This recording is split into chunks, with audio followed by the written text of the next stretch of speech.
चाहते हैं कि दुनिया में आपको लोग ज्यादा प्यार करें, तो सबसे पहले तो आपको ज्यादा लोगों से प्यार करनी पड़ेगी, क्योंकि ये यूनिवर्स का लॉ है। ये बात तो कहते हैं ना कि जब हम चलेंगे तो राजा के जैसे चलेंगे। आपने देखा राजा के जैसे चलना क्या होता है? You walk like a king.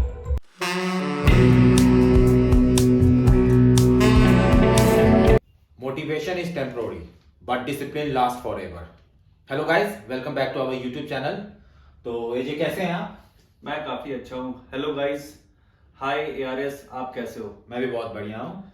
तो एआरएस, आपने अभी जो स्टार्टिंग में मोटिवेशन पे प्रोवर्ब्स बोला अभी आपने, मैं आज उसी पे जानना चाहता हूँ कि आप मोटिवेशन पे कुछ बताएं कि मोटिवेशन से क्या बेनिफिट है और क्या हो सकता है। जैसा भी मैंने बताया कि मोटिवेशन बहुत टेम्पोररी होता है, तो ऐसा मेरा भी मानना है और ऐसा बहुत लोगों का मानना है कि जो मोटिवेशन होता है वो बस कुछ समय के लिए होता है। तो सबसे पहले तो इस मोटिवेशन को हम एक छोटी सी स्टोरी से समझते हैं। तो बात बहुत पहले की है, करीब 100-150 साल पहले की बात होगी। एक बहुत विख्यात लेखक, राइटर थे, बहुत फेमस राइटर थे। उनको किसी एक महान विद्वान सिद्ध पुरुष का इंटरव्यू लेने के लिए, अपने एक बुक लिख रहे थे, बुक का लिखने के लिए इंटरव्यू लेने के लिए वाराणसी जाना था। तो उस जमाने में कैमरा होता नहीं था, फोटोग्राफ्स का कुछ ऐसा ऑप्शंस नहीं था, तो वो उनको पहचानते नहीं थे। वो जो लेखक थे वो विद्वान महान पुरुष को पहचानते नहीं थे। तो उन्होंने प्लान बना लिया कि बनारस जाते हैं, उनसे मिलते हैं, बट उनको ढूंढेंगे कैसे। तो जितने भी उनके जानने पहचानने वाले लोग थे, सबसे उन्होंने पूछा कि मैं वहाँ पहुँच तो जाऊँगा, बट गुरुजी को पहचानूंगा कैसे, क्योंकि गुरुजी का कोई परमानेंट एड्रेस नहीं था। वो साधु थे, महात्मा थे, तो उनका कोई परमानेंट एड्रेस नहीं था। तो सबने उन्हें बोला कि कोई नहीं, आप बनारस पहुंचो, वहाँ पे जो भी एक ऐसा इंसान दिखे जिसमें एक अलग सी तेज हो, एक अलग सा एनर्जी हो, और वो उनके सर पे ना एक हेलो इफेक्ट बना होगा। हेलो इफेक्ट अगर आप लोगों को नहीं पता तो बता दो, परी एंजल्स का फोटो हमने देखा है, तो एंजल्स के सर पे ऐसा गोल्डन रिंग या सिल्वर रिंग बना रहता था ना, that is known as halo effect. उसको हेलो इफेक्ट बोलते हैं। तो सबने यही बोला कि एक ऐसे एनर्जेटिक इंसान मिलेंगे जिनके सर के ऊपर हेलो इफेक्ट बना होगा, तो जिनके ऊपर भी ऐसा हो, हेलो इफेक्ट बना हुआ हो, वही है वो गुरुजी। तो बोला अच्छा चलिए ठीक है। तो वो इसी बस एक छोटा सा इन्फॉर्मेशन के साथ बनारस पहुंच गए। वो जो लेखक थे वहां पे ढूंढने लगे, हर किसी से पूछा कि गुरुजी कहाँ मिलेंगे। सबने ये बोला कि वहां रहता, वहां चले जाइए, जो भी इंसान के ऊपर वो हेलो इफेक्ट बना हुआ दिख जाए, मतलब वो एक तेज, वो एक एनर्जी दिखे, वो लाइट दिखे, तो वो गुरुजी, आप उनसे मिल लीजिएगा। तो बहुत ढूंढे, कभी ये मोहल्ला गए, कभी दूसरे मोहल्ला गए, बट वो मिले नहीं। पता करते करते वो एक शमशान घाट के पास पहुंच गए। तो जब शमशान घाट के पास पहुंचे तो बाहर कुछ लोगों से पूछा, तो बोला हाँ हाँ गुरुजी अंदर ही हैं। तो वो अंदर गए तो देखे कि एक जगह चिता जल रही है और बहुत सारे लोग खड़े हैं, ऑब्वियस सी बात है, और सबके सर पे हेलो इफेक्ट बना हुआ है। जब वो देखे तो देखे कि सबके सर पे हेलो इफेक्ट बना हुआ है। तो उनको लगा कि अब मैं कैसे पहचानूं कि इसमें गुरुजी कौन है। सबने तो मुझे बताया था कि सिर्फ वो गुरुजी इतने महान विद्वान है, उन्हीं के ही सर पे वो रिंग बना होगा, गोल्डन रिंग बना होगा, बट यहाँ तो सबके सर पे बना हुआ है। तो उन्होंने सोचा चलो वेट करते हैं। वो वेट किए, जब वहां पे सब कुछ हो गया तो सब लौटने लगे, तो वो सबके पीछे पीछे चल पड़े।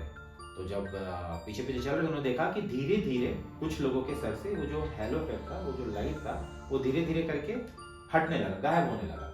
हटते हटते पहले 1 2 3 ऐसे करते करते जितने भी लोग थे सबके ऊपर से वो हेलो इफेक्ट गायब हो गया, बस एक के सर पे था।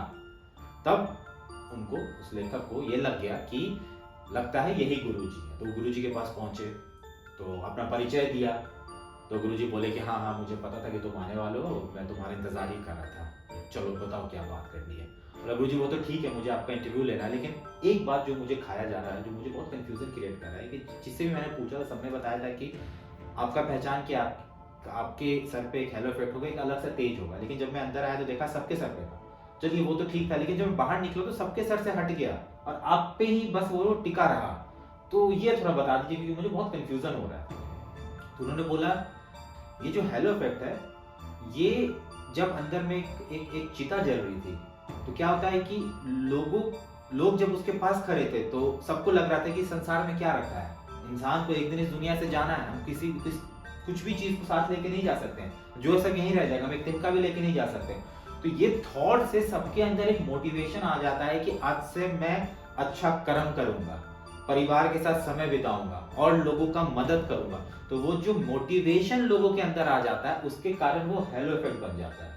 ठीक है, क्योंकि एक सिद्धि हो जाए। मोटिवेशन से लोग बहुत एनर्जेटिक फील करते हैं, एक अच्छे रास्ते पे चलने के लिए तत्पर होना चाहते हैं, इसलिए वो रिंग बन जाता है। लेकिन जैसे वो बाहर निकले, धीरे धीरे अपने पर्सनल लाइफ में जब सब इन्वॉल्व होने लगे, पर्सनल लाइफ की तरफ जाने लगे, तो वो लाइट गायब हो गया। जैसे मैंने बताया था कि मोटिवेशन बहुत टेम्पोररी होता है, तो इसलिए वो जो हेलो इफेक्ट था वो टेम्पोररी था, क्योंकि लोगों ने उस चिता के सामने प्रण लिया कि मैं आज से बस अच्छा काम करूंगा। लेकिन जैसे बाहर निकले पर्सनल लाइफ में, जैसे इंडल्ज होने लगे, वो मोटिवेशन चला गया।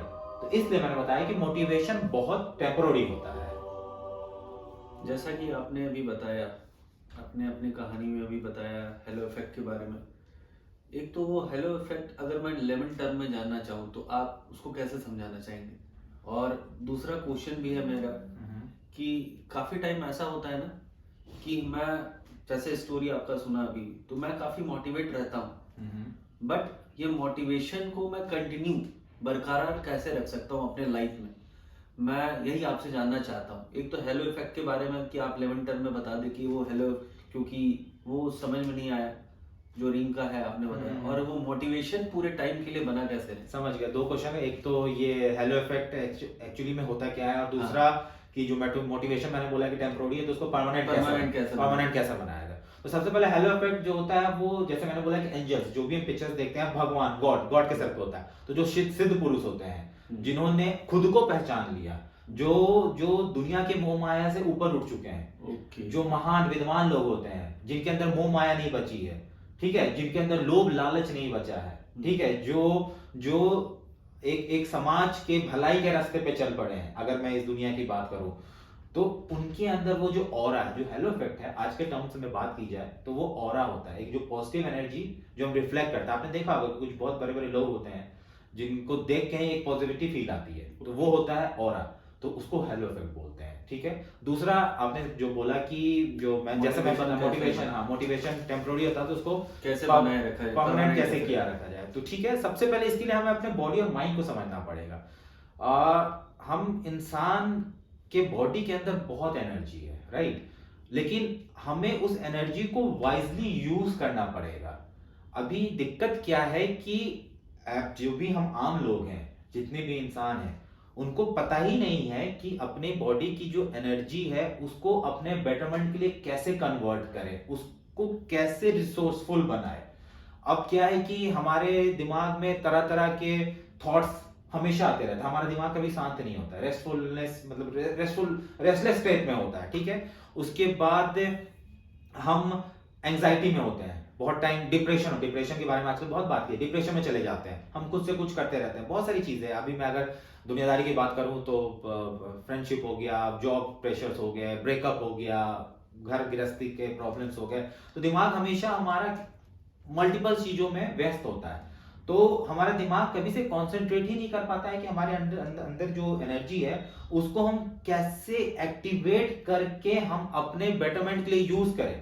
और जिस दिन हम ये करना सीख जाएंगे, हम हमारे अंदर एक पावर आ जाएगी, और वो पावर कभी से दूसरों के लिए नहीं होता। वो पावर, जो एनर्जी, जो हमारे बॉडी की एनर्जी की पावर है, वो पावर हमारे आगे बढ़ने का रास्ता है। उस पावर से हम आगे बढ़ पाएंगे, उस पावर से हम अपने लाइफ को अच्छा बना पाएंगे। और अब जैसे मैंने एनर्जी की बात की, तो आपने देखा होगा कि जैसे इस यूनिवर्स में, इस नेचर में भी बहुत सारी एनर्जी डिस्ट्रीब्यूटेड है। अब टरबाइन की बात करते हैं, जैसे एयर टरबाइन, वाटर टरबाइन जो विंड एनर्जी को कन्वर्ट करता है, ठीक है, हाइड्रो इलेक्ट्रिक पावर की बात करते हैं, वाटर एनर्जी को कन्वर्ट करता है, सोलर एनर्जी पैनल्स आजकल कितना फेमस है, तो सन की एनर्जी को कन्वर्ट करता है। तो वो हम कह सकते हैं कि हमारा बॉडी भी एक पावर हाउस है जिसमें एनर्जी डिस्ट्रीब्यूटेड है। So our body is a power house and our mind is turbine. तो हमें समझना पड़ेगा कि अपने माइंड, जो माइंड रूपी टरबाइन है, उससे अपने बॉडी रूपी एनर्जी को कैसे कन्वर्ट करके हम अपने बेटरमेंट के लिए यूज करें, जो हमें आने वाले समय में आगे बढ़ने में हेल्प करेगा और हमें मोटिवेटेड रखेगा। यही तो मोटिवेशन है। यही तो मोटिवेशन है। तो मोटिवेशन में आपने जैसा भी समझाया कि ये मोटिवेशन है, ये टरबाइन है और ये सारी चीजें हैं, तो मैं फाइनली आपसे जानना चाहता हूँ कि मेरे दर्शकों को आप बताएं कि वो कंटिन्यू अपने आप को मोटिवेट रखने के लिए निष्कर्ष मैं जानना चाहता हूँ, मैं खुद भी अपने आप को मोटिवेट कैसे रख सकता हूँ, क्योंकि काफी टाइम तक लगातार लोग मोटिवेट नहीं रह पाते, कहीं ना कहीं उन्हें निराशा सही बोला लग जाती है। आप, जैसे कि आप न्यू ईयर रेजोल्यूशन लोग बनाते हैं, ऐसे लंबी चौड़ी लिस्ट बना लेते हैं कि अब नए साल में हम ये करेंगे। आजकल तो दशहरा पे भी रेजोल्यूशंस बनने लगे हैं कि हम ये छोड़ देंगे, ये करने लगेंगे, जल्दी उठेंगे, तो जो भी है तो रेजोल्यूशन बनाते हैं। वो इसलिए हर साल रेजोल्यूशन या हर दशहरा रेजोल्यूशन बनाने की जरूरत पड़ती है क्योंकि मोटिवेशन हमेशा से टेम्पररी है। तो वही जो हमेशा ही टेम्परेरी रहता है। तो मैं फाइनली आपसे वो जानना चाहता हूँ कि आप कुछ लाइन बताएं कि हम भी अपने मोटिवेशन को कहीं ना कहीं, मुझे लगता है बरकरार करके समझ गया। सबसे पहले तो एनर्जी समझिए। जैसे मैंने बताया कि हमारा बॉडी एक एनर्जी पावर्ड हाउस है, ठीक है, जो डिस्ट्रीब्यूटेड, जिसे हमें कॉन्सेंट्रेट करने की जरूरत है अपने माइंड रूपी टरबाइन से। तो एनर्जी का एक बहुत फेमस डेफिनेशन है जो सब जानते हैं। हमने साइंस, जब हम स्कूल में पढ़ते थे तो साइंस सब्जेक्ट में था कि energy neither be created not be destroyed, it transform from one form to another form. ठीक है, कि एनर्जी कभी भी एनर्जी क्रिएट नहीं हो सकती, ना तो डिस्ट्रॉय बर्बाद हो सकती। एनर्जी बस एक रूप से, मतलब एक स्टेट से दूसरे स्टेट में ट्रांसफॉर्म हो जाती है। ठीक है, तो ये एनर्जी का सबसे फेमस प्रोसेस है, मतलब डेफिनेशन है ट्रांसफॉर्मेशन का। तो इस पे एक छोटी सी कहानी समझाते हैं एनर्जी ट्रांसफॉर्मेशन प्रोसेस का, तो थोड़ा इससे आगे चीजें समझ में आएगी। तो क्या होता है कि दो दोस्त थे, रामू और श्यामू कह लीजिए। तो एक बार शाम को वो चाय की दुकान पे मिलते हैं, तो दोनों बैठ के चाय वाय पी रहे थे। तो जो श्यामू था वो काफी उदास था, बहुत उदास, मुंह लटका के बैठ के चाय पी रहा था। लेकिन जो रामू था वो काफी खुश, हंसी खुशी आया था, बैठा था, इधर उधर की बातें कर रहा था। तो वो अपने बातें किए जा रहा है, बट श्यामू उसको कुछ वैसा सा रिस्पॉन्स नहीं दे रहा था। तो उससे भी लगा, अब उसको दोनों बहुत क्लोज फ्रेंड थे, तो उससे भी लगा कि यार ये मेरे फ्रेंड को क्या हुआ, बहुत बहुत ऐसा ठंडा सा रिप्लाई दे रहा है। तो पूछा भाई क्या हुआ, कोई दिक्कत लाइफ में, कोई परेशानी?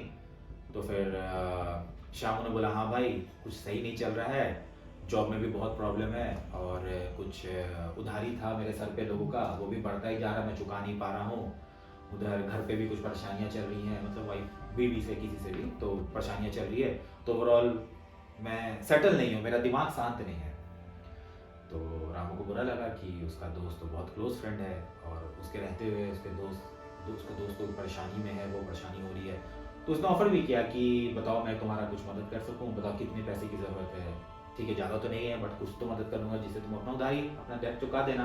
बोला नहीं नहीं, उसका तो मैंने इंतजाम कर लिया है, कर रहा हूँ मैं, धीरे धीरे चीज़ें से निकल जाऊँगा बाहर, चल तू टेंशन मत ले। अब तू मेरा अच्छा दोस्त है, तुमने पूछा तो मैंने तुम्हें बता दिया, अब ऐसे क्या ही बताता ये सारी चीज़ें लोगों को, बट मैं कोशिश कर रहा हूँ अब चीज़ों को स्ट्रीमलाइन, मतलब चीज़ों को ठीक करने का।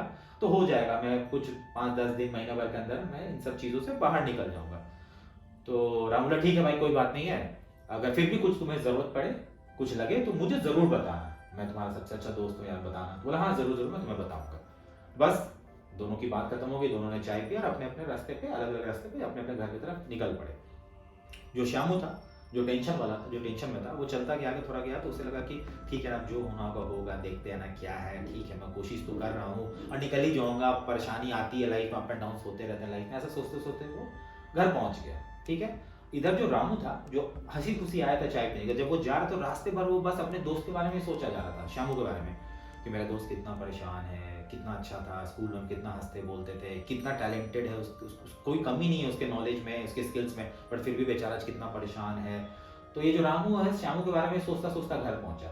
अभी उधर श्यामू जो टेंशन वाला लड़का था, वो अपने घर पहुंच के सोच के कि ठीक है जो होगा देखा जाएगा, करते हैं निकलते हैं, वो सो गया, जाकर आराम से नींद आया, सो गया। बट जो रामू था वो रात भर रेस्टलेस था, रात भर अपने दोस्त के बारे में, यार मेरे दोस्त को मदद करना है, उसने मना किया तो क्या हुआ, मैं तो बहुत अच्छा दोस्त हूँ उसका, मुझे जबरदस्ती उसका मदद करना चाहिए था, जबरदस्ती उसको कुछ पैसे दे देना चाहिए था, मतलब ऐसे हजारों ख्याल, हजारों थॉट्स उसके दिमाग में आ रहे थे। अब वो रात भर नहीं सोया, रामू रात भर नहीं सोया। तो इस कहानी से क्या समझते हैं हम एजे? इस कहानी से ये समझ में आ रहा है कि जिसको परेशान होना चाहिए था वो परेशान ना होकर के, जो परेशान जिसको होना चाहिए था वो नहीं था, और जिसको नहीं होना चाहिए था वो था, मतलब वाइस वर्सा आप कह सकते हो कि एक तरह से कि यही ट्रांसफॉर्मेशन, हाँ यही आपसे सुनना चाहते हैं, ट्रांसफॉर्मेशन एनर्जी यही बोलते हैं। अब इसको ऐसे समझते हैं, जब रामू श्यामू दोनों मिले तो दोनों का स्टेट ऑफ माइंड अलग अलग था। जो श्यामू था परेशान था तो 1 मिनट के लिए ठीक है, वो निगेटिव बंदा नहीं, बट मैं समझाने के लिए बोल रहा हूँ कि उस वक्त उसका स्टेट ऑफ माइंड निगेटिव था। जो रामू था जो खुश होकर आया था, उसका स्टेट ऑफ माइंड पॉजिटिव था। अब दोनों के बीच में बातचीत हुई, एक निगेटिव एनर्जी एक पॉजिटिव एनर्जी वाइब्रेट कर रहा था, तो दोनों एनर्जी आपस में मिक्स हुई। अभी क्या हुआ कि रामू का पॉजिटिव एनर्जी श्यामू में चला गया, तो उसका निगेटिव एनर्जी बहुत हद तक पॉजिटिव में कन्वर्ट हो गया, तभी वो सोचा कि ठीक है जो होगा देखा जाएगा, घर जाके कि ठीक है करते हैं कुछ उपाय करते हैं, निकलते हैं इस परेशान से, जाके सो गया। लेकिन जो शामू का निगेटिव एनर्जी था वो रामू के पॉजिटिव एनर्जी को ओवरकम कर गया। तो रामू अब घर पहुंचते पहुंचते निगेटिव हो गया। ठीक है, अब वो रात भर सोचता रहा और इसके कारण वो सो नहीं पाया। तो यही है ट्रांसफॉर्मेशन ऑफ एनर्जी। इसका मतलब मैं ये नहीं बोल रहा हूं कि अब आप अपने दोस्तों से उसके परेशानी या घर वालों से किसी से भी उसका परेशानी या हालचाल को इतना छोड़ दी कि ट्रांसफॉर्मेशन ऑफ एनर्जी हो जाएगा, वो बात नहीं है। वो कहानी वो एक बात अलग है, उस पर कभी बाद में बात करूंगा। लेकिन ये कहानी समझने के लिए है कि जो एनर्जी है वो ट्रांसफॉर्म हो जाता है, एक स्टेट से दूसरे स्टेट पे वो ट्रांसफॉर्म होता है। तो ये बहुत जरूरी है कि जो हमारे, अब ये कहानी मैंने इसलिए बोला है कि जो हमारे बॉडी के अंदर का जो ट्रांसफॉर्मेशन, जो एनर्जी ट्रांसफॉर्मेशन है, उसे हमें खुद करना। हमारी जो एनर्जी है बॉडी में कंसंट्रेट करके हमें अपने दिमाग से अपने बेटरमेंट के लिए अलग अलग चीजें करनी पड़ेगी, जिससे हम हमारा जो मोटिवेशन है वो परमानेंट बना रह सकेगा। अब इसके लिए अगर मैं बात करूं तो 3 टूल्स बताता हूं, 3 टूल्स जो बहुत अच्छे हैं, उस पर बात करते हैं। तो जो जो सबसे पहला टूल है वो ये है कि जो हम बोलते हैं, दिन भर हम जो बात करते हैं उसको कम करना है। तो जो पहला टूल है ये वो हो गया कि reduce your words by 50%। Means कि बातें आपको कम करना है। तो उस कम करने का मतलब मैं समझाता हूँ उसको गलत वे में ना कोई समझ जाए। कि जैसे आप दिन भर में कितना वर्ड्स बोलते हैं, कोई काउंटिंग तो नहीं होगा, काउंट नहीं करते, लेकिन आपको इतना तो पता होगा, इतना आपका माइंडसेट, आपका दिमाग, या आप खुद जानते होगे कि मैं दिन भर में इतना बोलता हूँ। ठीक है, तो कुछ नहीं करना आपको। अगले दिन यानी कल आप जब बोलोगे तो थोड़ा ध्यान रखना आप कितना बोल रहे हो। ठीक है, और फिर उसके अगले दिन जो जितना आपने कल बोला, अब यानी कि परसों जब आप बोलोगे तो उसका आधा बोलना है। कोशिश करना है कि आपको वही बोलना जहां जरूरी है, वही बातें करनी है जो जरूरी है। ठीक है, और कहते हैं ना कि बहुत टाइम आदमी बस फालतू का यूं ही बोलता रहता है। तो उसको कट करना है, अपने वर्ड्स को कम करना है। जैसे कि अगर हमें कोई सेंटेंस बोलना है तो अगर हम 20 वर्ड्स यूज कर रहे हैं तो हम 10 वर्ड में उसको कंप्लीट कर दें, मतलब तो वही रहेगा। डिपेंड, आपको वही चीज करनी है। अभी इसका ये मतलब नहीं कि मैं बोल रहा कि आप लोगों से बात करना छोड़ दीजिए, अपनी बात रखना छोड़ दीजिए, इसका ये मतलब नहीं है। बस ये है कि आप जो वर्ड्स यूज करते हैं बोलने के लिए, या दिन भर जितने वर्ड्स यूज करते हैं उसको कम कर देना। अब इससे क्या होगा, जब आप अपने वर्ड्स को कम करने लगेंगे धीरे धीरे, तो आप अपने अंदर एक बहुत पॉजिटिव चेंज देखेंगे। वो चेंज ये देखेंगे कि जो आपका वर्ड पावर है वो बहुत स्ट्रांग हो जाएगा, आपका सेंटेंस फॉर्मेशन बहुत लॉजिकल हो जाएगा।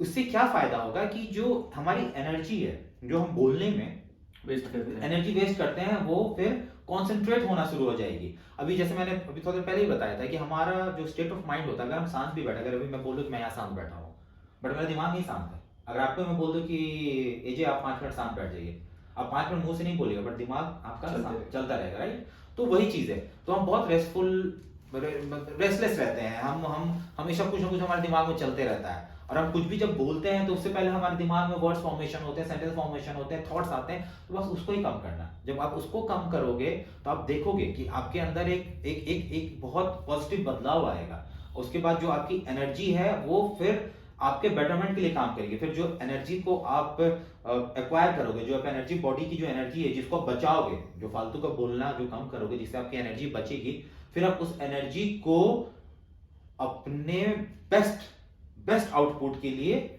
यूज कर सकोगे। ठीक है, अब चलिए थोड़ा ये मुश्किल होता है। अभी जैसे मैं किसी को बोल दूं कि आप कल से कम बोलने लगो, इतना आसान नहीं है, बहुत मुश्किल होता है। जिसको बोलने की आदत है वो बोल देंगे। अभी दिमाग को शांत कर लेना, थॉट नहीं लाना, वो भी ये सारे मेडिटेशन, स्टेट ऑफ मेडिटेशन, आसना, योगा करके लोग उस स्टेट में पहुंचते हैं। ठीक है, इसको थोड़ा और आसान बनाने के लिए जो दूसरा टूल है वो ये है कि reduce your movement by 50%। Means कि जो हम फालतू का जो भटकते रहते हैं ना, चलते हैं फालतू, हाँ, उसको कम करना। चलना तो मॉर्निंग वॉक करो, मैं ये नहीं बोल रहा हूँ कि आप मॉर्निंग वॉक करना छोड़ दो, एक्सरसाइज करना छोड़ दो, वो चलो, जो जरूरी वो करो। लेकिन जो फालतू के जेस्चर्स होते हैं, अभी देखो जैसे मैं एग्जाम्पल, आपने बोला कि चलना, जो एग्जाम्पल आ गया, जो फिजिट स्पिनर और फिजिट क्यूब्स बने थे, लोग कटकुट ऐसे करते रहते, किसी को आदत होता है पेन लेके ऐसे ऐसे करते रहना, कुछ प्रेस करना, वो ये है जो फालतू के जेस्चर्स हैं, इसको कम करना। क्या होता है कि इंसान जो फालतू के मूवमेंट्स करता है, इससे बहुत ज्यादा बॉडी एनर्जी वेस्ट होती है। तो हम जैसे अपने फालतू के जेस्चर, फालतू के मूवमेंट्स को कम करेंगे ना, हम शांत बैठना स्टार्ट करेंगे, या फिर सिर्फ काम की चीजों के लिए अपनी एनर्जी को वेस्ट करेंगे, तो आप देखेंगे कि फिर जो हमारी बॉडी की पावर है, हमारी बॉडी का जो एनर्जी, वो एक्वायर इस वे में करेगा कि फिर तो हम उसके बाद तो कहते हैं ना कि जब हम चलेंगे तो राजा के जैसा चलेंगे। आपने देखा राजा के जैसा चलना क्या होता है, ये वॉक लाइक अ किंग, बहुत पुराना एक प्रभाव है ना, वॉक लाइक अ किंग। तो जब एक राजा चलता है तो उसकी एक एनर्जी अलग ही ऑरा होती है। क्यों? क्योंकि वो राजा आपको हर जगह, आपको बाजार मार्केट थोड़ी ना घूमता मिलेगा, मिलेगा क्या? आप बाजार जाकर आपको दिखेगा राजा चलता हुआ रहा है, या हमारे प्राइम मिनिस्टर की बात करते हैं, जो भी आप जिस भी कंट्री का प्राइम मिनिस्टर है, कोई ऐसे पावरफुल पर्सन है या कोई बिजनेसमैन, आपको थोड़ी ना यूं ही आम रोड पे घूमते हुए मिल जाए। क्यों? क्योंकि वो ठीक है, चलिए वो तो इतने बड़े पोजीशन पे है कि कहीं ऐसे यूं ही नहीं घूम सकते, लेकिन एक एग्जांपल के तौर पे मैंने बोला कि वो यूं ही कहीं भी भटकते नहीं मिले, तो वही करना है। तो आपको अपना मूवमेंट को इस तरह से करना है कि वॉक लाइक अ किंग, आपको कम कर देना है, ताकि जो आप एनर्जी को आज तक वेस्ट कर रहे थे, वो एनर्जी को एक्वायर कीजिए, उस एनर्जी को मोटिवेशन पे, हाँ, उसको उसको उसको कॉन्सेंट्रेट कीजिए उस एनर्जी को, ताकि उस एनर्जी को आप अपने बेटरमेंट के लिए, अपने फ्यूचर के लिए, अपने आप को पावर हाउस बनाने के लिए यूज कर सके। इससे क्या होगा कि आपके लाइफ में एक ठहराव आएगा, आपके लाइफ में कंसिस्टेंसी आएगा, और ये कंसिस्टेंसी आपको मदद करेगा किस चीज में? मोटिवेटेड रहने में। और जो इसमें थर्ड टूल है, जो तीसरा टूल है, वो है कि चैंट अ मंत्रा। अभी मंत्रा का ये मतलब नहीं कि कोई मैं मंत्रा आपको बता रहा हूँ, मंत्रा ठीक है, जो वीडियो बहुत लोग देखते होंगे, अलग अलग रिलीजन के लोग होंगे, तो आप जिस भी रिलीजन के हो, आपका जो जिस भी धर्म से आपका नाता है, आप जिस चीज को मानते हैं, या फिर आप धार्मिक नहीं भी हैं, ठीक है, आप कोई भी एक मंत्रा इन द सेंस कि कोई भी एक वर्ड, कोई भी एक सेंटेंस, जो भी आपको अच्छा लगता है, उसको चैंट करना शुरू कर दीजिए, उसको चैंट कीजिए। उससे चैंट कीजिएगा क्या होगा कि मंत्रा चैंट करना एक टाइप ऑफ मेडिटेशन है। तो जब आप किसी भी मंत्रा को चैंट कीजिएगा तो आपका दिमाग शांत होगा। जब यानी यू मीन टू से वर्ड सिलेक्शन? हाँ, तो वर्ड सिलेक्शन तो मैंने बोला कि वर्ड सबसे पहले तो बताया टूल 1 की वर्ड कम कर देना है, वर्ड सिलेक्शन वहां अच्छा हो गया। बॉडी मूवमेंट आप कम कीजिएगा, बॉडी मूवमेंट कम कीजिएगा तो आप फालतू, हाँ, तीसरा मंत्र हो गया। तो ये तीनों का जब आप सिंक्रोनाइज कीजिएगा तीनों को, तो जब आपका जो दिमाग है ना, वो एक सही डायरेक्शन पे चलना स्टार्ट कर देगा, वो एक सही पोजीशन लेना स्टार्ट कर देगा। उसके बाद जो हमारा बॉडी एनर्जी है वो एक्युमुलेट होने लगेगी, वो जो डिस्ट्रीब्यूटर था वो कॉन्सेंट्रेट होने लगेगा। उसके बाद आप देखेंगे कि आपके अंदर जो पॉजिटिव चेंज आया है, आपके अंदर जो पावर इंक्रीज होना स्टार्ट हुआ है, आपका जो फोकस है, ठीक है, आपका जो कंसंट्रेशन है, और आप जो लोगों के सामने जिस तरह से आपकी ऑरा प्रेजेंट होगी वो पहले, और आप ये 3 चीज कीजिए, उसमें जमीन आसमान का फर्क आ जाएगा। और जैसे ये सारी चीजें हमारे लाइफ में, ये बदलाव, ये चेंजेस आने लगेंगे ना, फिर वहां पे जो आपका मोटिवेशन क्रिएट होगा ना, वो होगा परमानेंट। फिर तब आप बोल सकेंगे कि मेरा मोटिवेशन परमानेंट है। फिर ये बात नहीं कि मोटिवेशन इज टेम्पोररी, क्योंकि कंसिस्टेंसी ऐसे ही बनेगा। तो योगा, अब लोगों को लगता है, अभी क्या होता है ना कि आज के यूथ, एक बात इसमें ऐड करना चाहूंगा, अभी अचानक से आ गया दिमाग में। अभी मैं अगर 4 यूथ को पकड़ लूं, हमसे यूथ, अब हम लोग भी अभी यूथ ही, अभी इतने बूढ़े नहीं हुए हैं, ठीक है, तो अगर कोई 2-4 हमसे कम उम्र के लोगों को पकड़ लो, बोले कि तुम्हें कल से योगा करना है, मेडिटेशन करना है, लोग वो हो जाते हैं। योगा मेडिटेशन, सुबह में बैठो, ऐसे बैठ जाओ, आंख नाक कान बंद करके, पता नहीं क्या क्या, या फिर योग, अनुलोम विलोम करो, उल्टा सीधा हो। आजकल यूथ ये, ठीक है, बहुत सारे यूथ, ऐसा नहीं बोल रहा सबको यूथ को बोला, बट ग्रुप ऑफ पीपल की बात कर रहा हूं। बाकी लोग तो आजकल बहुत ज्यादा मोटिवेटेड है कि सुबह टाइम पे उठते हैं, योगा करते हैं, मेडिटेशन करते हैं, तो हैं, बट जो नहीं करते उनके लिए बात है। तो उनको अगर बोल दो कि आप योगा मेडिटेशन शुरू करो, तो उनको लगा यार क्या काम करने बोल रहे। तो योगा मेडिटेशन का मतलब नहीं है कि आपको सुबह उठकर आसन लगा के बैठना होगा। ये जो 3 टूल्स भाई, ये भी एक योगा मेडिटेशन है। आप बोलना कम करोगे, इससे बड़ा मेडिटेशन क्या है? आप मूवमेंट कम करोगे, फालतू की मूवमेंट कम करोगे, इससे बड़ा योगा क्या है? ठीक है, हाँ। और उसके बाद जो मंत्रा जो चैंट करना है, तो इससे बड़ा दिमाग शांत रखने के लिए क्या है, मेडिटेट करने के लिए क्या चीज है? तो ये सारी 3 चीजें करो, ये भी एक टाइप का योगा मेडिटेशन है। फिर आप देखोगे कि आपके लाइफ में जो कंसिस्टेंसी बन रही है, फिर आपको न्यू ईयर और दशहरा में रेजोल्यूशन बनाने की जरूरत नहीं होगी। हर साल एक बार रेजोल्यूशन बनेगा और वो हमेशा कंसिस्टेंट रहेगा, और उस पर काम भी करोगे, फिर आप देखोगे कि क्या चेंजेस आपके लाइफ में आ रहा है। तो एक और बस ये टॉपिक पे तो इतना ही था। कुछ इसमें कोई क्वेश्चन अगर आप पूछना चाहते हो, कुछ ऐड ऑन? थैंक्स यारेस, आपने बहुत ही अच्छे से मुझे समझाया, और मुझे भी आपने रहना सिखाया कि मोटिवेशन कैसे कंटिन्यू कर सकते हैं।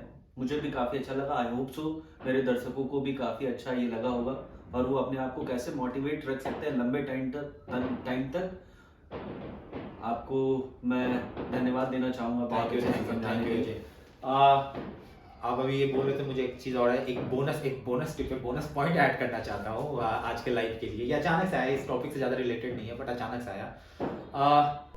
अगर एजे मैं आपसे पूछूं कि आपको कितना लोग जानते हैं दुनिया में अभी तक, इस एज, आपका जो भी एक्स वाई जो भी एज होगा, इस एज तक, या मेरा जो भी एज है, तो हमें कितने लोग जानते हैं इस दुनिया में? मुझे लगता है कि मेरी फैमिली और बस ऑफिस के कलीग, अगर मैं गिनती से बोलूँ तो 100 से 200 या 200 300, हाँ ठीक है। अगर आप सोशल मीडिया में जाते हैं आज, मतलब फोन पे आप जितना कॉलम नंबर डाल लो कि अगर 300 सेव है तो 300 लोग जानते हो। हाँ, तो उसी तरह मेरे भी वही होगा 300-400। चलिए आजकल यूट्यूब बना रहे हैं, यूट्यूब वीडियोस डाल रहे हैं, तो कुछ रीच बढ़ा होगा, कुछ ज्यादा लोग जानने लगे होंगे। तो वैसे जो सोशली ज्यादा एक्टिव होते हैं या फिर जो सोशल मीडिया पे है तो उनको कुछ जानते होंगे, लेकिन ठीक है पर्सनली भी नहीं जानते, उनके वीडियोस देखते हैं वैसे जानते हैं। तो कितने भी फेमस है जिनके मिलियन फॉलोवर्स, उनका बात ही अलग है, लेकिन ऐसे एक आम इंसान को 500 1000 मैक्स टू मैक्स लोग जानते होंगे, राइट? उसके मतलब मैच्योरिटी के एज तक, मतलब अच्छे एज तक।